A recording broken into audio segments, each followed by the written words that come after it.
berdiri, dimohon kesediaannya untuk berdiri show while the respective national anthems for both nations. Singapura.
This being an inconsequential game that both sides are already qualifying, that they might just leak this out and just peter it away with their second string sides.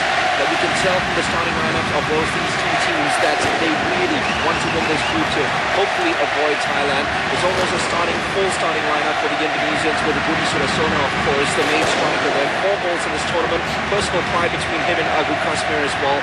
And for the Singapore lineup, it's just Mustafiz Farudin that coach running forward more than they enjoy protecting the back line. Whereas for the Singaporeans, Mustafiz is out, but Isa Halim does just a superb job for the young Lions, and he'll fit in to that Mustafiz role very nicely indeed. Well, there you see the bench for the Singapore side. Lots of firepower still in case they need to call on some capable, competent substitutes in case the results doesn't go Singapore's way or their 3rd straight title if they win this time around. Early challenger Ridwan Mohammed. One little trip there, and well, referee R. Krishnan is going to award a free kick for Singapore. Pronario Astaman was the culprit of that occasion, and this certainly will call for an early set piece for Singapore. Yeah, that's right. No, the Indonesians, the coach must have told the players, do not concede free kicks too easily, because the Singapore players love to float the ball right to the far post, maybe sometimes the near post. And this is where I was talking about earlier, Bernard. Take advantage of your height situation. The Singapore team lining up for a free kick. Here comes the cross, and Baki Kaisam totally unmarked.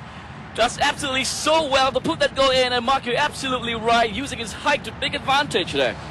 That's right, it's a case of deja vu. The last time these two sides met here, it was Singapore winning 3-1. It was an early Daniel Bennett goal. Another defender has scored it this time around by Haki Kaizan. But Bernard, the marking here was absolutely atrocious. Look at Haki Kaizan, he's going through, and look who's picking him out. No one at all. The defender wasn't following him, and they're not marking the space in front of them. They were just ball watching instead of looking at the man and the on-rushing player. It's an easy header, and by Haki, who doesn't score many goals, just to give him credit as well, that was a bullet finish. Absolute bullet finish, totally unmarked, and certainly Baki Kaizan has put Singapore in the driving. Indonesia is that in that game they had to come back from deficits twice to draw, so there is still hope. There is lots and lots of time for the Indonesians to come back. A long-range attempt there, and Lionel Lewis does well to parry it away, and of course credit to Daniel Bennett for doing his defense. It away. This time it wasn't a convincing punch, because you usually punch it to your side. He punched it right in front of him, which could be a huge danger, but look here now. He's trying to pick out his tall front runners. Danger there for Singapore, and again Singapore let off the 6-yard box. Precious is just fuming him. I don't know how he threaded through the needle then. Lionel Lewis came right out, and there is a protest from the Singapore backline that perhaps Budi on that occasion was guilty of perhaps handling the ball And referee has shown the yellow card without any hesitation to the number 13 man for Indonesia, Budi Sudarsono. It's an unnecessary yellow card to pick out. I'd like to see that. The referee says handball. Let's have a look at this again. Once again, Lionel Lewis goes up. Yeah, good call by the referee. Very, very good call. I was thinking, why is Lionel Lewis involved a little bit more? Because the Indonesian midfielders are getting involved and he's making all the runs off the ball, but they're not finding him. Arif now. He's got Furman behind him. No, goes for it. Across from Arif and too close to Lionel Lewis. Mohammad Ridwan now. Does well to release Indra Shadan. This is a good break for Singapore. Indra Shadan, here we go. And almost, well, Indra couldn't find Agu Kashmir. Perhaps a little selfish. Indra was going for a goal himself. That's right, they almost ended the first half the way they started at Singapore, and that was a chance, I tell you. Indra Shadan, he had every reason to take this shot. He had players in the box, but a cross-come shot, nothing wrong with that. Just a little bit too much in front of Agu Kashmir. Otherwise, it might have been goal number 5 for Singapore's number 11. Indra Shadan with a great opportunity to increase Singapore's lead.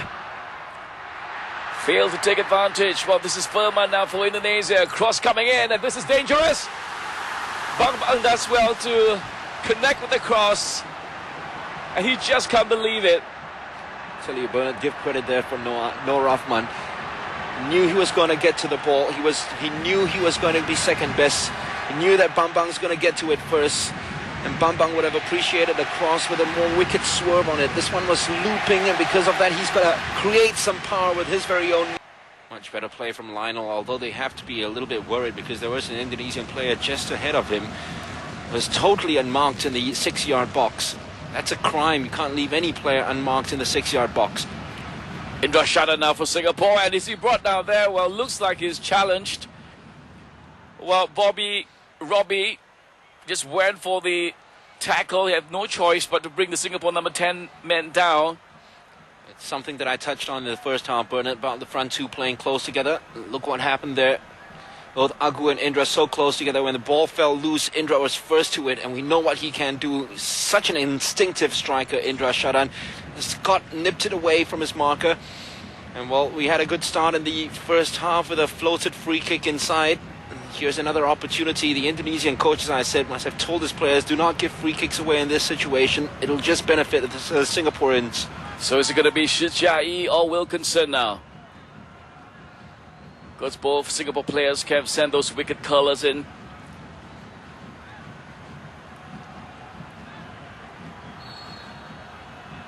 Jia-yi. And Jia-yi goes for goal. Goal number 2 for Singapore. Absolutely delighted there, Shi Jia-yi. What a well-taken free kick there. I think the keeper must have seen it very, very late, but we've seen it all season long when he was playing for Home United in the S-League. He does strike a cultured free kick, either around the wall or straight through it. He went straight through that time, and the goalkeeper's got to take all the blame. I mean, you've set up the wall like that. You don't stand behind it. You mark and you guard the place where there is a gap. He wasn't there guarding it. Shi Jia-yi went for it, and it was bullet-like. And there's no chance in hell the goalkeeper is going to track back in time. It was poor positioning by the goalkeeper, Marcus Dina Agus. He's got to take all the blame for that goal. Shi Jia-yi is very... Look at little left footer just behind the defense. Oh, Agu does well to find Mohammad Ridwan, and Mohammad Ridwan certainly should have kept that on target. You're right, Bernard. Get it on target at least. That was brilliant play by Agu Kashmir, taking advantage of the fact that there's no offside from a throw. Ismail Sofian. He's got Ilham supporting him. No, decides to pick up Budi instead now. Precious does well. Well, Mohammad Ridwan now on the break. Holding on the possession.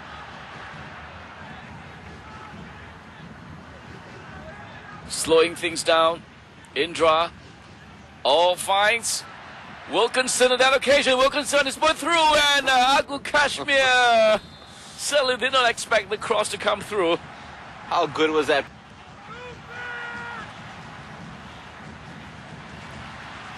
What a good attempt on that occasion from Budi. Here's some space. Throw it out of play, safety first. Bernario. And this is a good opportunity for Indonesia. Here we go. Good save there from Lionel Lewis. First time he's called to action. Ali Yudin had an excellent chance to pull one goal back for Indonesia. And Lionel Lewis came out, made himself really huge. I don't know what sort of a service that he's going to give you. Oh, Agu down the break for Singapore. 3 against 2 now. Agu goes for goal and just failed to get past the keeper, or rather failed to get the ball on target there.